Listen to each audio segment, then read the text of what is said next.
Truth tellers, welcome in. I'm Torre. It's time to talk about Black feelings. It's time to talk about Black love. It's time to uplift the people. It's time to argue. Truth Talks is the most truthful, most Black, most argumentative show on the net. And we got a lot to get into today. Suge Knight, Black trauma, Black love. It's all happening. This is going to be the greatest conversation you've heard all day. Let's get into it. Truth Talk starts now.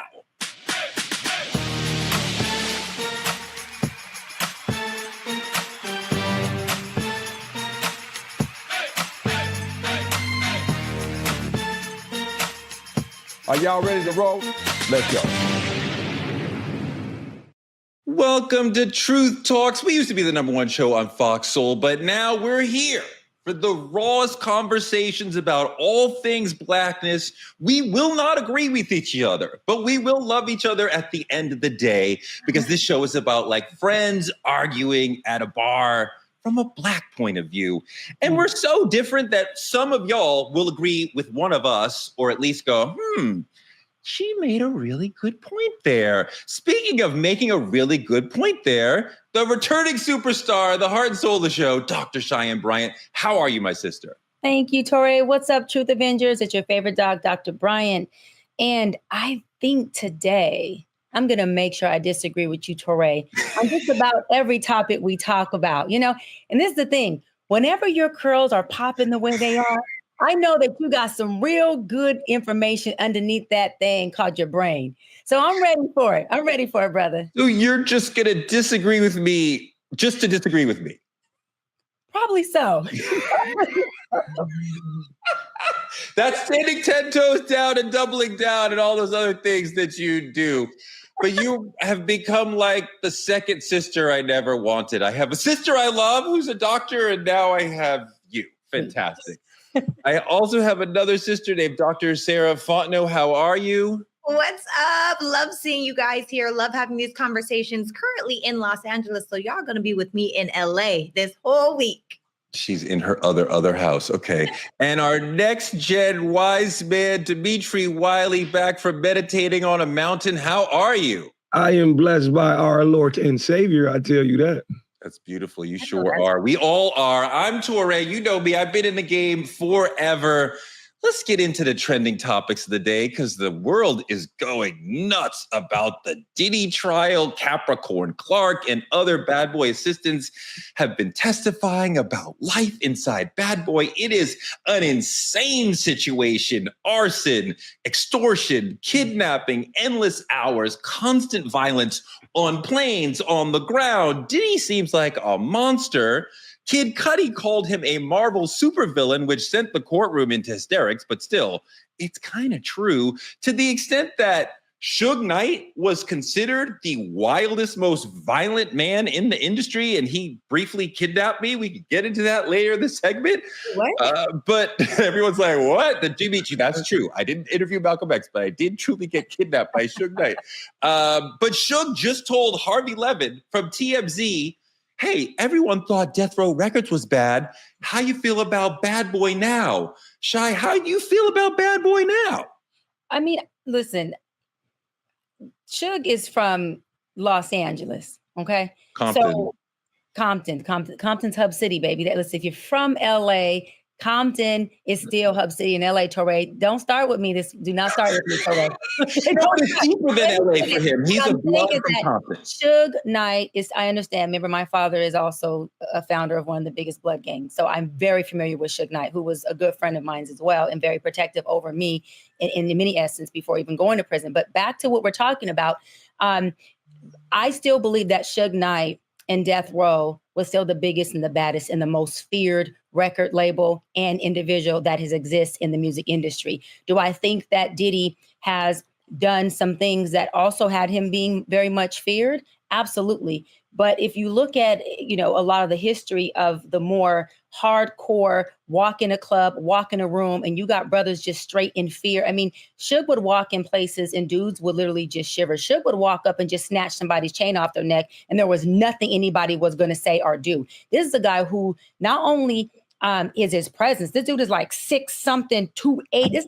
big dude, had a very dominance when he walked in the room, but his personality and his resources and his gang lifestyle and mentality was something that people fear and still, believe it or not, fear to this day with him being in prison. Yeah, people are opening up and talking more smack about him because he's behind these bars thinking he's never getting out.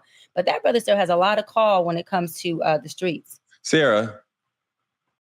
Yeah, I think the biggest difference for me when I think about this whole Diddy situation that's happening in Suge, I think about how this man was all brawn, whereas Diddy is brain and bank account. Because let's be clear, first of all, you can do a lot more when you have more money, but I almost feel like Suge Knight loved the idea that he was the person that everyone was afraid of, whereas Diddy's a little more cloak and daggers. It's a little more hidden. You only really know if you know, which in my opinion, is smarter. And I feel like when you're the person at the forefront, punching people in the face, dangling people off of a balcony, I think we've all heard allegedly that he dangled Vanilla Ice off of a balcony. Like, that's kind of sloppy to me. You're supposed to have people to do that for you. So, was it worse? I think it was more direct. I think it was more in your face. I think it was play with me if you want to. But I think Diddy's had more money to just be more cloak and daggers about it. Dimitri. Ooh, No, he did not. Not even a joke. Just a tongue. I know he did not. Dimitri Wiley, please go.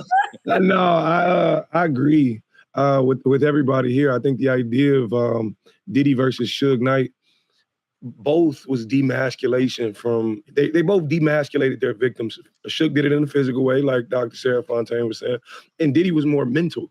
I don't know if you've ever seen a man uncomfortable in a room, not just out of fear he'll be hurt, but fear he's seen as a victim. I think Diddy had that way back when they was doing the TV shows and he was sending people across the country to get cheesecake and shit. I don't know if y'all remember that. But, everybody remembers that. Diddy just had a way of playing in people's minds. But, it takes me to an interesting perspective about the whole thing. I think the idea of it, like, it makes me look at our society, like our culture, like, how have we idolized this overinflation of power? Like, it's blurred the morale between what's actually acceptable due to fame, if that makes sense to you guys. Like, fame is now giving gateway to all of this, and it's just kind of crazy to me. Yeah. So, God, I don't remember when this was. I think it was in the 90s when Death Row was really hot. I interviewed Suge as part of a story about somebody else, a mentor of Suge's. I'm in his office at Death Row, and his mentor was suing him. And we did a 45-minute interview, and I said, so what's up with the lawsuit? And he was like, what are you talking about?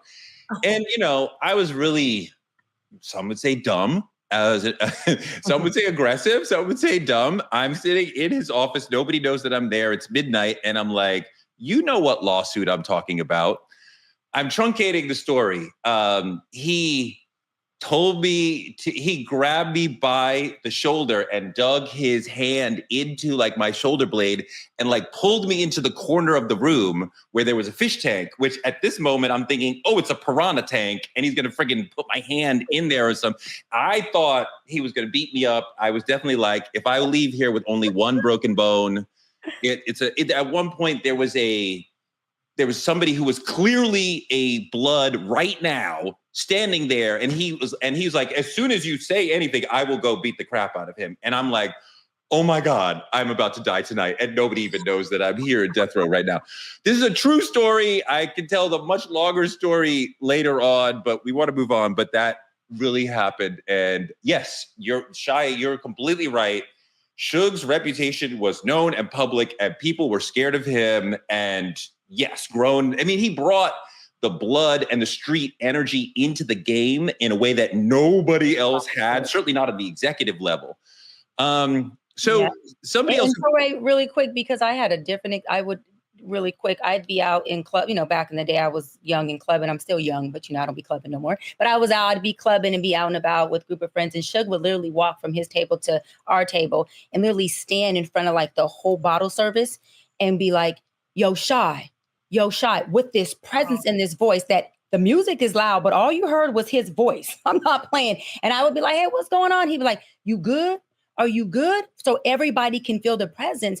And I'd be like, yeah, I'm good. All right. Well, if not, I'll be right there. And when I tell you that was just a presence that my father had, but when I wasn't with daddy, Suge had that. And I know he was this, big vicious man, but when it came to me, I experienced this big, like gorilla type of teddy bear, because he was never disrespectful and never very aggressive with me, but he made sure everybody around me understood what motherfucking time it was if they were to some kind of way disrespect me. So for that, I gotta say, I appreciated that. I know I used to be out and about and love when I see him, because I'm like, he's gonna come in here and shut shit down in the event that I need him to. And so shout out to Big Suge. I did appreciate them days. Well, now you got two more men who will jump on somebody to protecting you. Yes. Because we all love you here too. Speaking of people who were wild in the streets, DMX. He used to, before he was a rapper, he was a mugger who did not need a gun. His reputation preceded him. He would roll up on people, be like, run it. And they would run it. They would know, X got hands, he will knock you out. It will be a problem. Don't let it happen to you. A lot of several things of his memorabilia has been put up for auction. Cassette tapes of him rhyming early in the 90s, flyers from early in his career, some handwritten lyric sheets, a VHS tape of him. If you have a VHS player, you could actually see some of these early videos of him. So now these things, this memorabilia is coming from a friend of X's. So the money will go to the person who owns the stuff now. That's the way auctions work. But X's first wife, Tashara Simmons, told TMZ she is very upset about all of this. She thinks the things should be given to X's 15 children. That is her prerogative to feel that way. But Dimitri, how do you feel about the friend selling the memorabilia and not giving it to the kids? Like, you agree with Tashara or not? I'm gonna be honest. It's in possession. The thing about it is there's no moral compass to what you should do for your dollar. Because, the thing about it's heartbreaking. Like, I get it, it's heartbreaking. But honestly, I'm not surprised. Like, in the Black community, if you specifically focus on the Black community, we prepare for death emotional, never economically. Like, we just don't believe we gonna die. Like, it's our time. Like, no life insurance, no XYZ. And this is very common in the Black community. So when things like this happen, we start to feel like, oh, it should happen in death. When in all actuality, it wasn't happening in life either. Like, y'all ain't had shit in life either. Like, but I digress. Cheyenne, I want you to respond to that. But I personally have no knowledge of DMX's estate, whether they have a lot of money or not. I have no idea, right? I have no evidence or knowledge on that. Go ahead, Cheyenne. I just want to piggyback off what Dimitri said. I feel like if there was a trust or a will, then possibly they would be able to follow exactly, X's desires and his will for his children. I think that when you get to this place of post-death, again, because we are a very interventive community and not a preventative or a preparation community, we run into these things, especially when you start to talk about men. And all due respect to X, love X, right? He was one of the best. When you have men who have multiple kids by multiple women, this also becomes an issue because you don't have one wife, which is the go-to, right?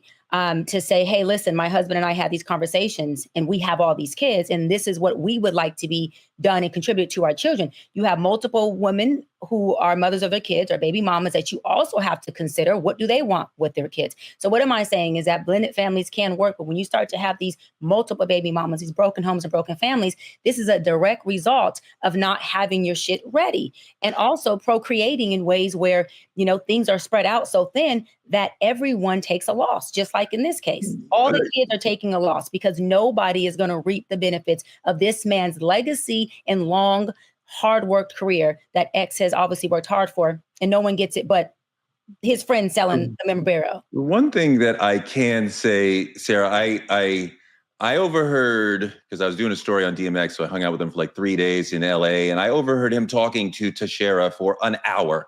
And the love for her and the family was clear. Like, he loved his kids. He loved her.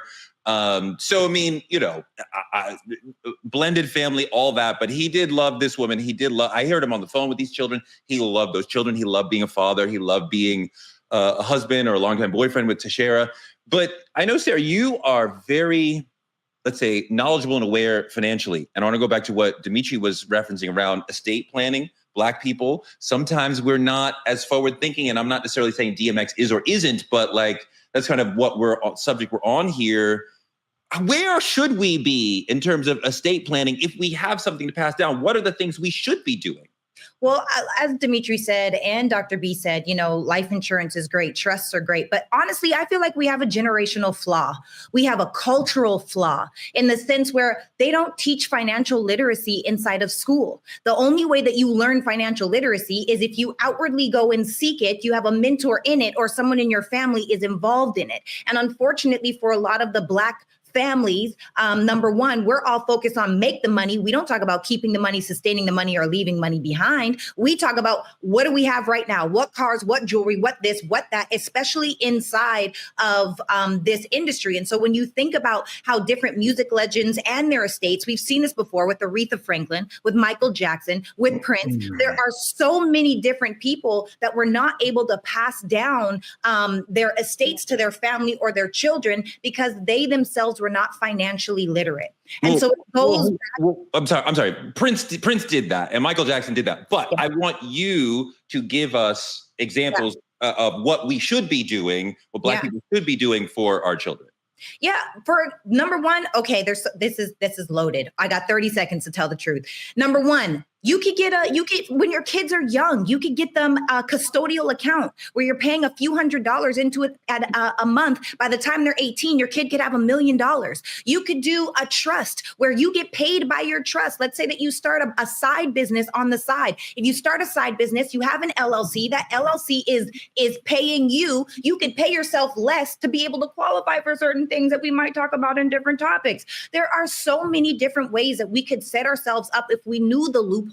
Because please believe these wealthy people, I know wealthy people that can qualify for food stamps. Okay, let's just keep it real. There's a lot of loopholes that we're not clear about, but to keep it really basic, a custodial account for your children is amazing. A life insurance policy on ourselves as parents, or as we get older, for our families, on ourselves and on our children, because you can also use a life insurance policy, something that you can borrow against and put the money back, but it still grows as if you never really took the money. There's so much to get into, but I would say those are two really great starting points. And trusts are great for taxes. That's all I'm going to say. Speak to a financial advisor and look into that for you and your family. Let's do more on this later, because money is so important and it's such an emotional issue. And there's so many great Black financial advisors out there.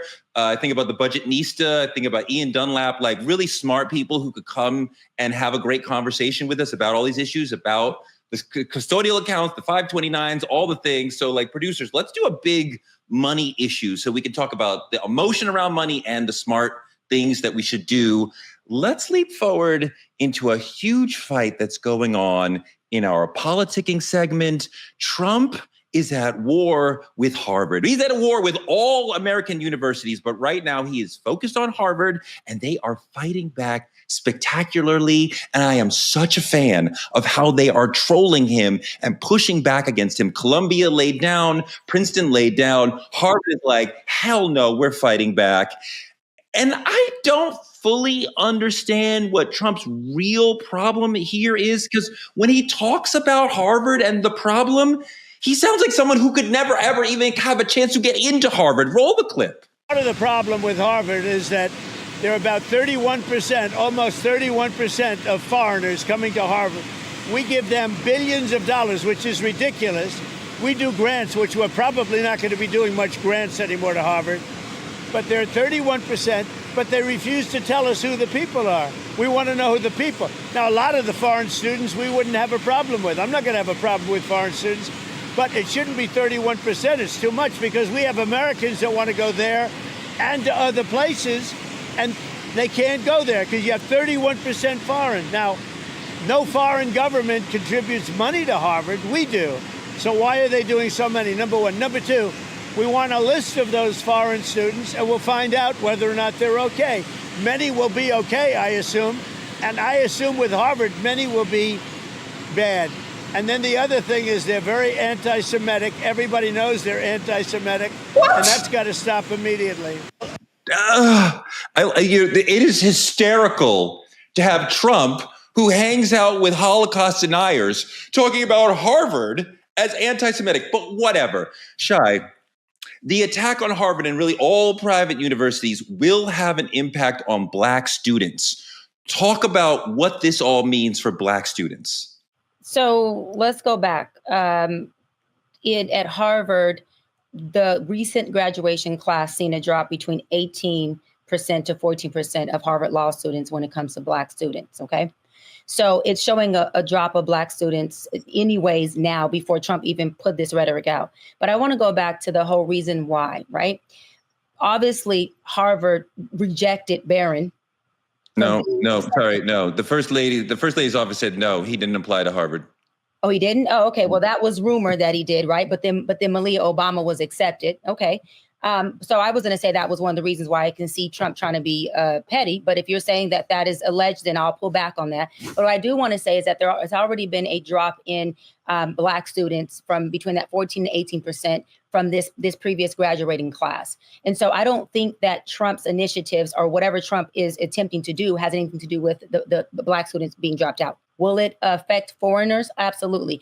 But we already know that Trump is trying to put these huge hedges around our country so that we keep foreigners out more in a way so that he can pun intend them for them to do what he says and how he says it. And if he doesn't, he is going to try to take away every single resource for these outside countries that he can. So until Harvard does whatever the hell Trump wants him to do, and until these foreigners do exactly what he wants, which is more of an economic thing, then Trump is going to be pressing and putting his foot on the gas against anyone who doesn't align with his dictatorship, because he is not a president who is, again, in a democracy. He is a president that is saying, I, Trump, have a call of action. I, Trump, have a plan. Whoever doesn't fall into this plan will get what we were just talking about, Suge Knight and Diddy. He ain't no different. He just happens to be in the White House.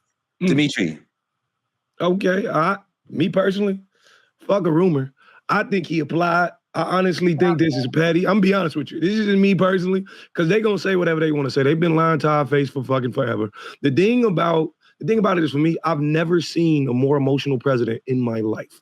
I've never seen somebody so hell-bent on getting their personal vendetta off with policies. I've never seen it in my life. And the thing about it is, it's defunding the future. It's defunding the future of Black. If we gotta go abroad to fucking further education, it's not just a brain drain. We watching defunding. Like they're literally and it's specifically because he's emotional. I think he applied.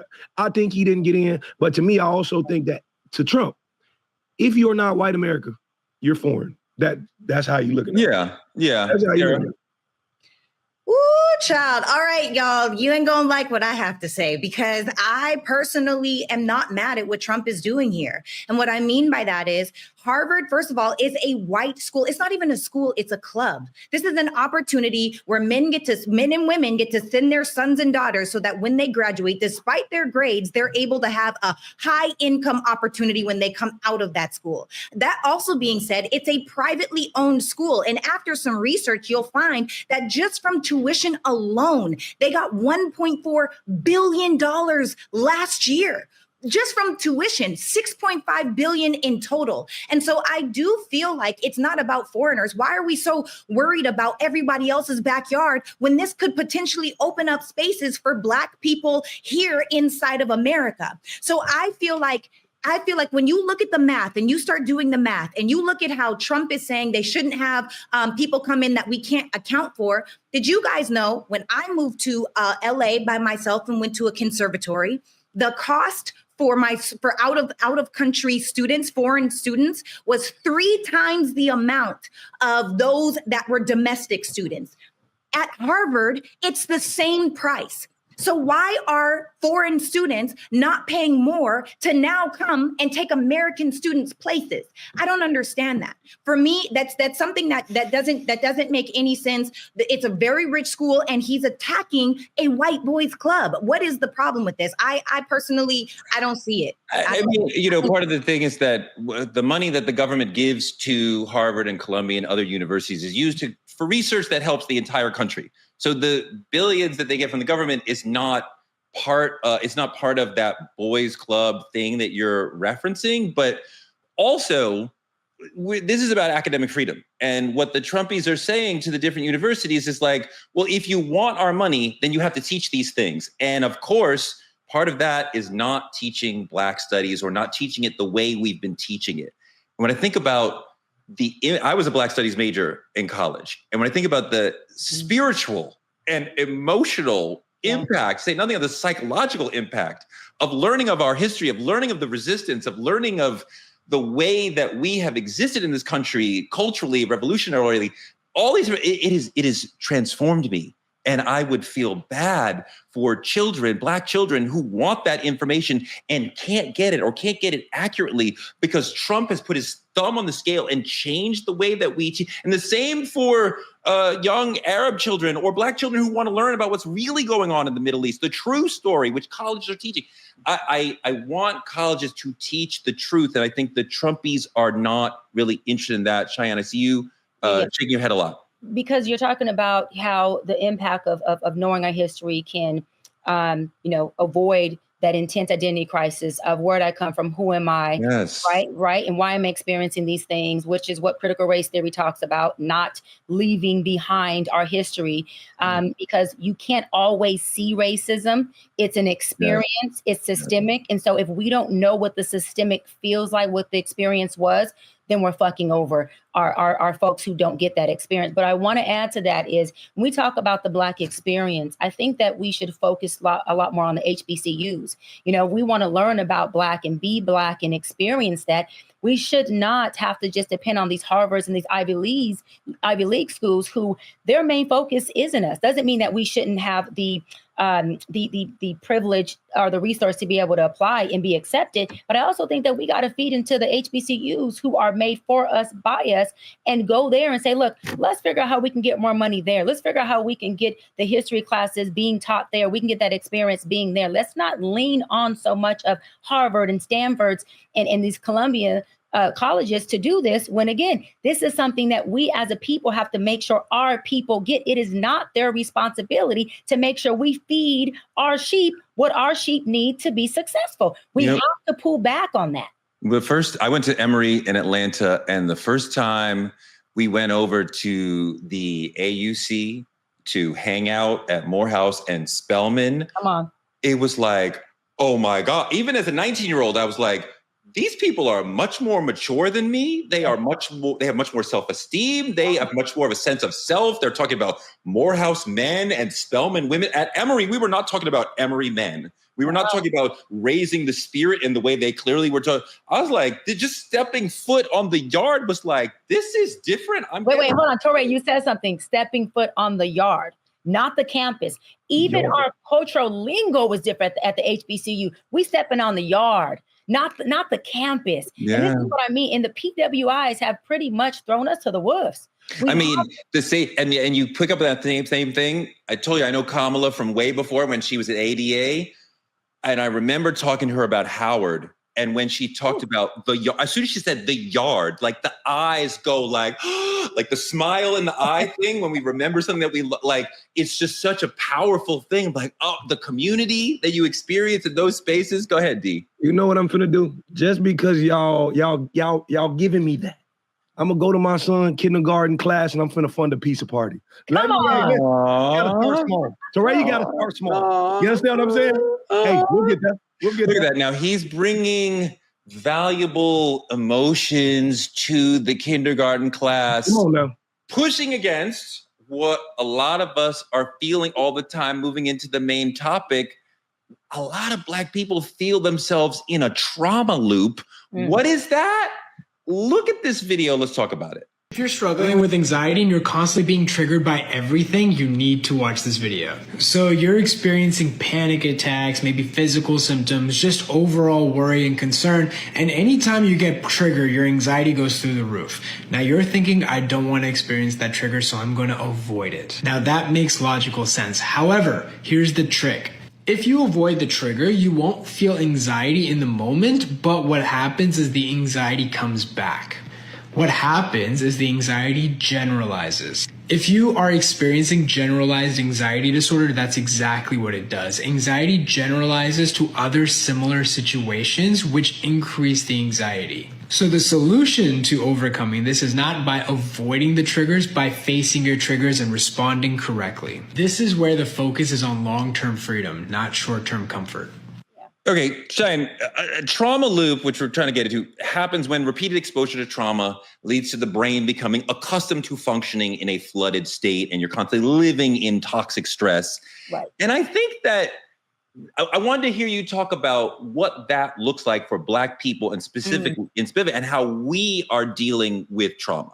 I love that. So a trauma loop is when your three-part house, how you think, how you feel, how you behave, continuously gives you these ruminating thoughts, feelings, and behaviors that make you feel and believe that the trauma is happening in that moment. So it makes you become active to that trauma, even though it's not happening. So what does that mean for Black people? Again, we talked about this in one of our episodes last week. When a Black man is put over by a police officer or law enforcement, right? He gets into a trauma loop where he panics, and all of a sudden he believes. This is why secondary trauma is so fucking dangerous, because every time we watch something on television or we see it on social media, okay, and they're showing us how we are being just manhandled by police, how we are protesting and getting beat on, or Black people, don't have it in them to be a certain person. My point is, George Floyd, watching that man be murdered, that's secondary trauma, which means that every time a Black man gets put over by an officer, he goes into a trauma loop that says, oh shit, this is happening to me, when it's not happening to him. So when he is asking this officer, yo, what's going on?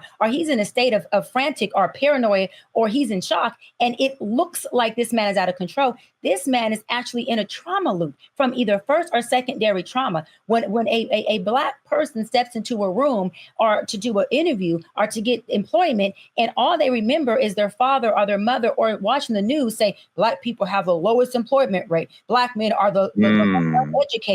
Black men are not fathers, which is not true, by the way. Okay, not true. That's a false narrative. That is secondary trauma. What do you think happens to that Black man when he goes to get a job? He is already looping, saying, I'm probably not going to get this. I'm not good enough for this job. Yeah. I'm not qualified. Where I come from, it disqualifies me. So why am I here? But I got to show up. And when that man can't operate at the level that he really can because of his trauma, that is him being reactory, because the nervous system becomes activated when you believe here, not when you're experiencing externally, but when you internally believe, I am in a trauma spot right now.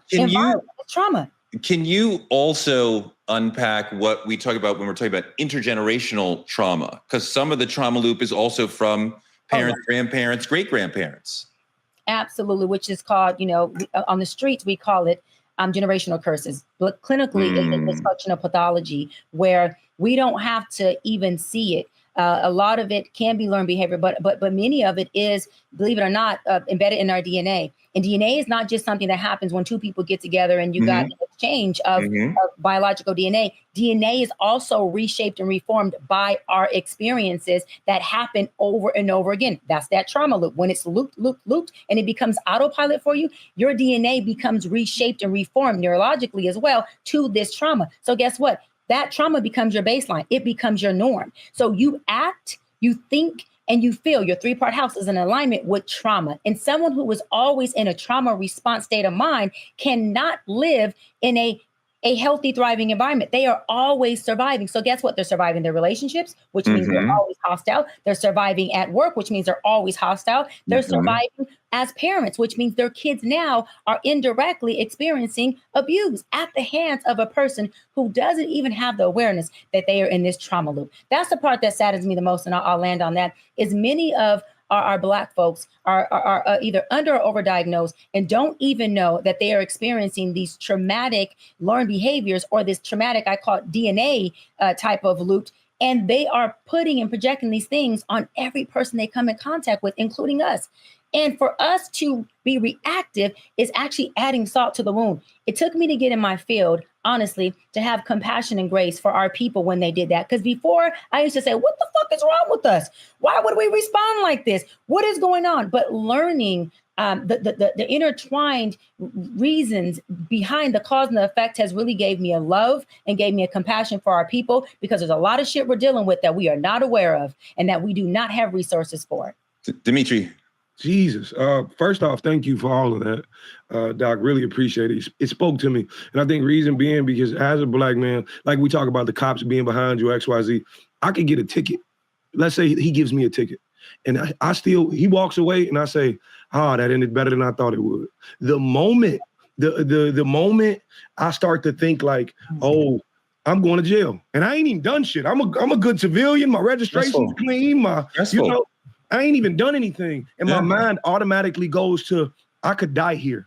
And the thing about it is, what a lot of people don't understand, this also reflects in relationships too. Like, I see it all the time. You're lashing out because of what you've seen, and that's everybody. But I think the thing about it is, nowadays, it's not just, like you said, it's generational, of course, but there's an echo that's still living. The things that our grandparents couldn't say, they couldn't say in slavery, we yelling it now on TikTok, on social media. Yeah.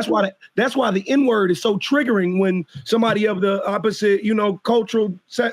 That's why it's so triggering, because we taking on all of that they had, we attached it to that, and now we got to fight for it. We got to stand up behind it. Sarah, go ahead. Yeah, the truth of it is, it's all a coping mechanism, right? And the truth is, a lot of us had something that happened in our childhood where we created a defense mechanism or a coping mechanism because we didn't know how to process what was happening in front of us. Yes, and I say process. And because we can't, what we don't understand is that a Canadian thing? What's happening? Yeah, we say process for sure. But what happens is, when we create these things, most of us don't realize that same story or coping mechanism or defense mechanism that we created when we were 7 years old, we carry into our adulthood and are never actually aware of it. Because the stories that we have, those coping mechanisms that we have, they run on autopilot. It's like air conditioning. I don't have to go push the button. It will automatically regulate to the temperature that I set. Well, our identity works the same exact way. And so until we're able to say, hey, you know what? I'm actually freezing in here. This is self-awareness, right? I'm actually freezing in here. I need to go over and change the temperature on the thermostat over there. What starts to happen is, now you have the awareness, but you also have to have compassion for yourself on this journey. Because if we look, we see that we are at the pinpoint of all of our pain. I mean, good, bad, right, or wrong. It just is what it is. There's so much power in that mindset. There's so much power in people to say, you know what? I didn't start off perfect. I didn't come from a bunch of money. I may have been raised in the hood, or for me, I was raised in the prairie, right? What that means is, we have an opportunity to love ourselves throughout the journey of understanding that not everything is our fault, but if we take power over it and accountability where we can, that's where we can make a change. So it's all about self-awareness, and stop telling yourself that doggone story. One thing I want to say for those of you that are listening or watching, some of us, we don't attract what we think about, we attract what we feel strongest about. And some of us passionately feel overwhelmed, passionately feel exhausted, passionately feel like I can't deal with these badass little kids, passionately feel like I hate my job. And because that's the cycle that you're in, you perpetuate that same cycle. Why? Because we're focused on feeling it. So now we're forever living in the future in our past. So you have to become aware, you have to have compassion, and you have to move forward. One of the ways that this intergenerational trauma happens is in the attitudes that we pass down and the habits that we pass down, telling each other communally, culturally, what is okay. For example, we have told each other generation after generation that spanking is okay. Corporal punishment, popping, hitting is okay. This is the whitest thing that you can do. It is a holdover from slavery. This is something that the slave masters taught us that does not comport with the way that we should actually be raising children. But we think if we don't raise them tough, then they won't be tough. And all of this is creating more trauma. And I'm actually super encouraged that many of us moving into therapy and moving into meditation and moving into awareness and moving into, I interviewed this rapper who talked about emotional intelligence for half the interview. And I was like, so like blown away, like, wow, like that's amazing. And a lot of brothers are having, Charlemagne the God talks about going to therapy every Friday. And yet there's still some brothers who are like, no, I do not see it. And I'm not going with you guys. Roll the clip. Starting to realize that there's too many of us black men who are normalizing trauma and brokenness. We have started to embrace it as if it's a strength. not noticing that it's a weakness. We think everybody against us. We don't want to mend relationships and friendships. We want to continue on in this cycle like everybody is against us. We don't want to ask for help. We claim ain't nobody for us, but at the same time, when them people are for us, we want to say that them the same ones that's going to stab us in the back, and we embracing all the trauma, all the hurt. We don't want to heal. We don't want to go through the process. And guess what? All we want to do is be at odds with one another. Shy, Brene Brown said it takes strength to be vulnerable. I think it also takes courage to be vulnerable, just even to yourself, to admit, I am weak here. I need to do this. And I think the brother is agreed. Like, a lot of people agree with him, but I think he's missing the point that trauma is real. Black trauma is real. And we will be healthier if we are honest with ourselves that we are facing a specific African-American sort of trauma. Let me say this. I have a whole lot to say on this, a whole fucking lot. I'm going to pass it to Dimitri real quick, just as our young brother on the show. And Dimitri, because I want to give you that space to open up about. I seen your face, I watched you, and I felt you. And then pass it back to me, because I have a whole lot of shit to say. Good, D. Absolutely. No, I as a black man, I get it. As a youth in this generation, I absolutely understand. I feel like we do hold on to it. But I think his idea or version of what trauma is, trauma needs to be acknowledged. And that's the thing about it is, but it's not a space you live in. Come on. Trauma healing comes when you've accepted the trauma and you understand how to act going forward, how to forgive going forward, how to accept relationships going forward. He talked a lot about not being able to trust people. And the thing about it is, of course, you can't trust everybody. That's a defense, but that's not related to trauma. You may contribute to trauma, but can I see the video again? Because I just want to make sure. Yeah, let's do it. To realize that there's too many of us black men who are normalizing trauma and brokenness. We have started to embrace it as if it's a strength, not noticing that it's a weakness. We think everybody against us. We don't want to mend relationships and friendships. We want to continue on in this cycle like everybody is against us. We don't want to ask for help. We claim ain't nobody for us, but at the same time, when them people are for us, we want to say that them the same ones that's going to stab us in the back, and we embracing all the trauma, all the hurt. We don't want to heal. We don't want to go through the process. And guess what? All we want to do is be at odds with one another. Yeah, it's exactly as I thought. The idea of it is that he's saying we're hooked to this thing, but I think it's a rise in mental health and awareness these days. When it comes to our generation, we're noticing it more. So everybody's trauma dumping at one time. Everybody's saying, this is my trauma. This is what I'm forced to live with, X, Y, Z. So the thing about it is he's saying this has become our custom. This is what we're used to. I'm used to people going on Instagram and I'm seeing how your whole life played out because you just typed this whole thing in paragraph form instead of going to seek therapy, instead of going to seek help, instead of having conversations who can actually help with people. And I think it's absolutely true. I think the idea of healing starts with acknowledging me just throwing it all on the table ain't gonna fix the problem. I gotta get to the root of it and then I gotta break it down. Yeah, and I gotta say this real quick, and I'm gonna move to women trauma. Kudos to that black man for wanting to be an accountable black man. But brother, you can't trust fucking people. You have been dogged. People have been disingenuous to you. You have experienced police brutality. You have experienced racism. There are a group of people who are intentionally doing things to make sure they demise and keep the black man down. So let me tell you this, brother, this isn't just trauma. This is reality for many black men. Should y'all work on it? Should you heal? Like Dimitri said, should you go to therapy? You're damn right. But should you negate the fact that this is a reality, that they are putting a narrative out there that black men ain't fathers when black men are actually the number one fathers in present? You know that, Torre? That's I know true. two fathers on True Talks right now. There's Dimitri. No, that's true. I have seen y'all be nothing but amazing fathers, nothing but that. So what I'm saying is, for this brother, I want to actually validate people to say that, listen, black men, you have every right to feel exactly how that man feels.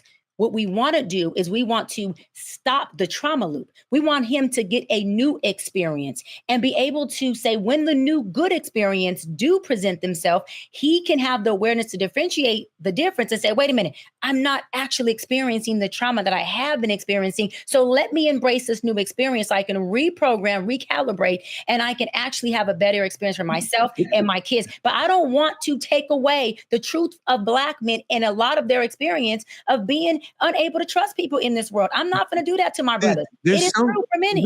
With the loop, Cheyenne, there's so many ways that the struggles of the past are just dumped onto us by the older generation, and we accept these. And like, racism is real, police brutality is real, but the emotions that we carry because of the past of brutality, lynching, all the things, it carries forward. We carry it like baggage. And I mean, if I came to you as a patient and said, hey, I am carrying the baggage, I can hear my grandmother in Alabama in the back of my mind, right? Mm-hmm. What would you say? This is what I would say, especially if it was you and you have a wife, right, Touré? What I would say is, guess what? That is directly impacting and affecting the woman in your life, which is causing trauma on us, because one can't rock without the other. I would tell Dimitri, you have a son. Do you plan on having a wife? Dimitri, do you have a mother? Dimitri, I'm your friend. So your trauma and the things that you're experiencing, if it doesn't heal within you, is going to impact all of us, because trauma within women is a big, big deal as well. A lot of us women, especially Black women, are experiencing a lot of trauma that we have to put our cape on, that we got to throw on our fucking back, that we got to still raise kids, get a job, work, go out there, mentor, mother, preach, teach, be single mamas and all that, and still have to carry the torch in this community of being the most educated, the ones who are the CEOs, the C-suite, the executives. And guess what? We still have to do that and protect our brothers and say, listen, although our brothers might be slacking, at least for me, I'm still going to ride with him. You still can't talk about him. You still can't down him. You still can't be racist toward him, because I'm going to stand on minds for minds. But I'm going to have that sidebar conversation like I do Dimitri, or I'm going to have that pillow talk that says, baby, you got to get your shit together. And we got to have a plan of action to do so. But in the forefront, I have to make sure as a Black woman, I am protecting and covering every single thing that comes with me, to me, and connected to me, including, to your point, Touré, my aunt, my parents, or my grandparents, or the family members that we're caring for. It is a lot of weight when it comes to Black women trauma. We don't even want to start this conversation. Sarah, do you see ways that the trauma loop has played out in your life, going from, being younger to now? Of course I do. I think that we all have trauma. And just to take a step back, I want to define what actual trauma is, okay? Trauma is an emotional or psychological response to a terrible or distressing event. And it often causes lasting negative effects on a person's functioning and well-being. So this is the thing that's really coming up for me, because when I think about the most traumatic thing that ever happened to me, it was a girl in school. She was the coolest girl I ever saw. It wasn't from my family. It was from my environment. It was from my school. And a lot of us need to understand that 95% of who and how we are is borrowed from our culture. So if you are around, what happened? So there was a girl in my school, I'll call her Jane Doe. Jane Doe was the it girl. She could sing, dance. She was pretty and she was nice. Everybody would come over. Her house was perfectly clean. Me growing up, I knew everything when I was a child. I knew I had every single answer on the planet as a 8-year-old. Of course I knew everything. And nothing different. Right. So when my parents would tell me to do things, I wouldn't actually listen. But I invited Jane Doe over, as long as the main areas were clean. Your bedroom, my mom's like, I'll shut the door. You want to live in filth? Be filthy your damn self, and that just was what it was. But when I invited Jane Doe over, she came over. She didn't stay very long. The next day when we went to school, she told everyone in school how dirty, disgusting, and nasty I was. And in that moment, what I didn't realize, that distressing experience for me, was I created a story that said, if I let you in, you'll betray me. Now, this is an example where our trauma loops will continue to circulate until you identify it and abrupt it. So I didn't know that story until I was 28 years old. And through that story, this is where I found out, or how I found that, was doing this I'm sorry thing. I sent a letter to everybody that I ever wronged and everybody that wronged me, all these things. And I identified different places, but it's no wonder why I was paralyzed by my first ex-fiance. It's no wonder why, when I broke up with my boyfriend, my best friends at the time would sleep with my man right away. It was no wonder why, because I had to validate this story subconsciously that said, if I let you in, you'll betray me, right? So that's an example of a trauma loop, but it's important to just be aware of what that is. You don't have to be emotional and have a psychological response. That means it still has power over you. That's what's causing the loop. You've got to get your power back. I want to push you guys for one more sort of mental health sort of question that I think is kind of deep that Jody found for us. Roll the clip. Man that lives in America. I have generational trauma from my ancestors because of slavery. I still don't believe all of America is safe for my black skin. All of America is not safe for my black skin. And I'm talking physically, emotionally, relationally, financially, psychologically. All of America is not safe for my black skin. That's a fact. And I have a good life here in America. I love this country. It affords me a lot of freedoms. Freedoms that my ancestors had to fight for. Everything ain't bad in this country. It's just not. Unless that's the only thing I focus on. If that's the only thing I focus on, then I think all white people are devils. I think that the man is against me and he not gonna let me back my car to the driveway. At some point, he gonna come from my house. At some point, he coming from my wife and my kids. At some point, he's gonna try to flip me and take everything he has from me. I just don't believe that about all white people. I do believe it about some. I don't believe it about all. It's just not the truth. But if I focus on it, and if that's the only thing I see, here we go, then that's the only thing the algorithm will bring in. I mean, yes, Dimitri, if that's the only thing you focus on, that's the only thing you'll see. But if you see a broad array of the world, you will see white supremacy and racism as part of our issue. Yeah, I think, of course, when you're speaking on that conversation, if it's all you pay attention to, you'll start to live in some paranoia state where you kind of believe you can't go here, you can't go there, you can't do this, you can't apply to that. And it's actually the paranoia state that a lot of us have already been accustomed to living to. Like that trauma affected us to where now we're in this paranoid state. I just wanted to give an example if I could. I recently had my mother on my podcast for the first time. I interview her. It was just so sweet. But the thing about my mother is, and I want to let people know that the loop can be broken.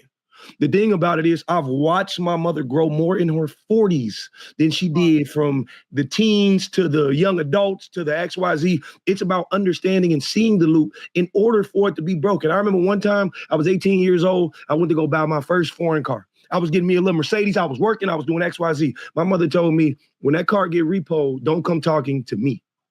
And the thing about it is, that's generational trauma she's taking from what her mother did to her, what the mother before her did to her, XYZ, blah, blah, blah. Nowadays, my mother came to me and apologized later in life. And she said, if I've ever told you anything that made you feel less than, she said, I apologize. It's about understanding what the triggers are and being able to break them. And I just want to say, there's no age where you can't do that. Sarah, do we use the word triggers too much?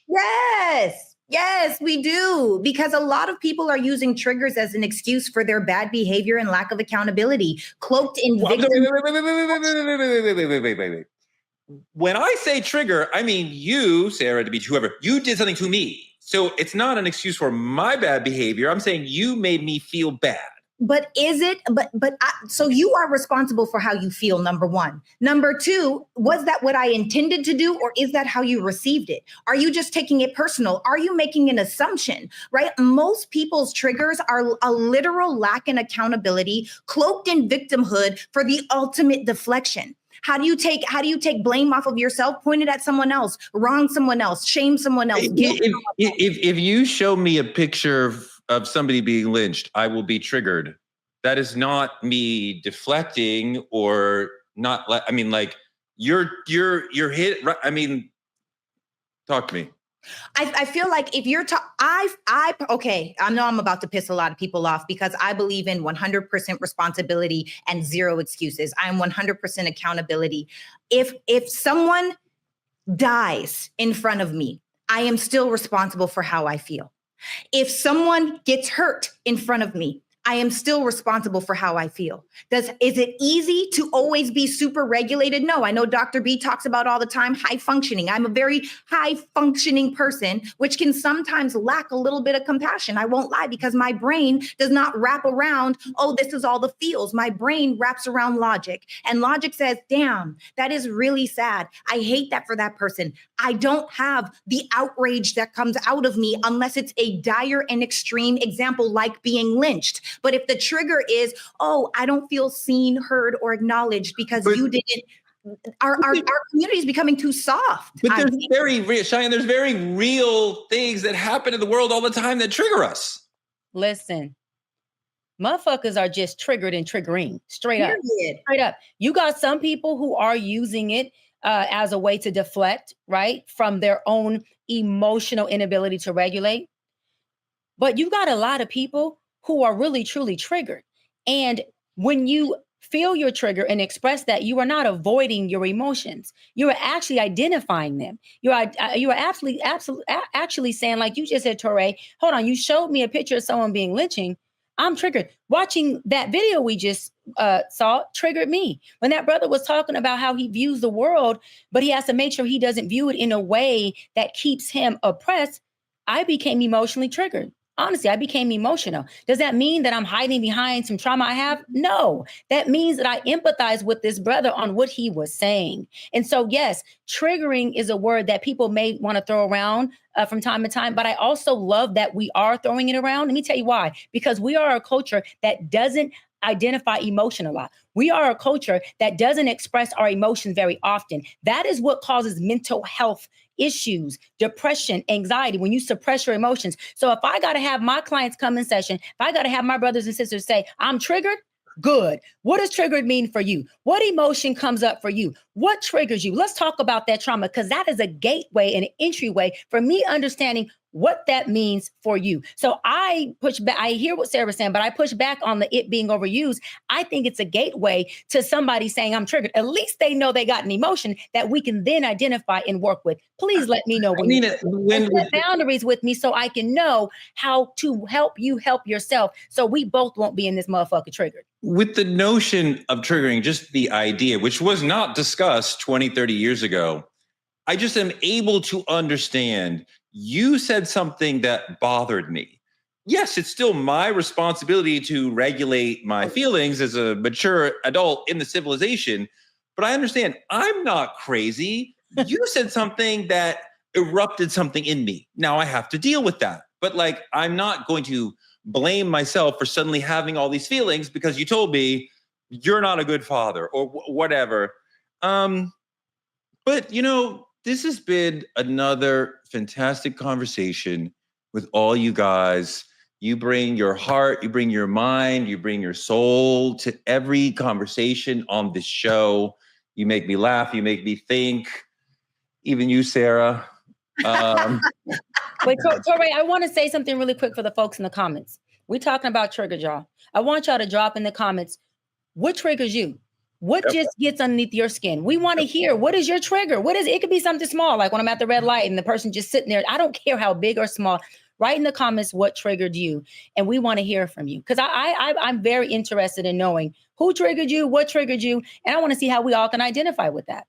I don't like being honked at. I'm just, that's my trigger. Don't honk. Oh my God. Oh my God. I might whip your ass when I get out this car. That's just me. I'm triggered. I live in New York City. The millisecond the light changes, somebody's like, I can't even have time to tell my brain to press the gas. Like, leave me alone. I am triggered. Now I want to get out of my car and talk to you with my fist, but I'm not going to. Did you guys know that road rage is it's a sign of low emotional intelligence? Just throwing that out there.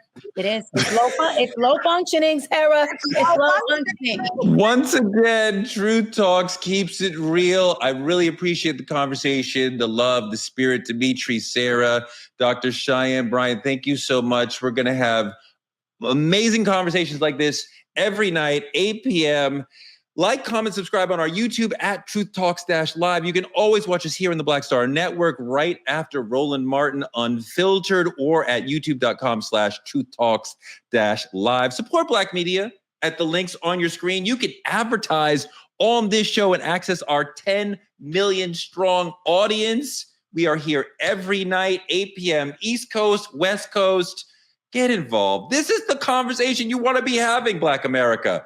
We're going to be here every night at 8 p.m. And we have chat rooms now where you can come and hang out with the folks. Doc, tell them about your room. Listen, y'all, Doc Squad. I have my own Doc. We have our own Doc Squad room, and the lovers and the givers and the curly torades are not invited, just us. Okay. We're going to be doing a lot of that. Get, more of the doc talk, the one-on-one with docs. I'm even going to be giving away some one-on-one sessions to y'all. And that's a place where it's a safe space for us to be community, to talk, to chat.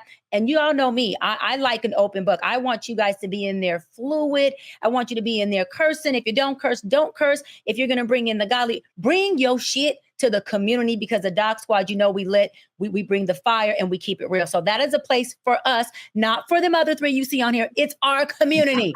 So meet me in the Doc Squad room.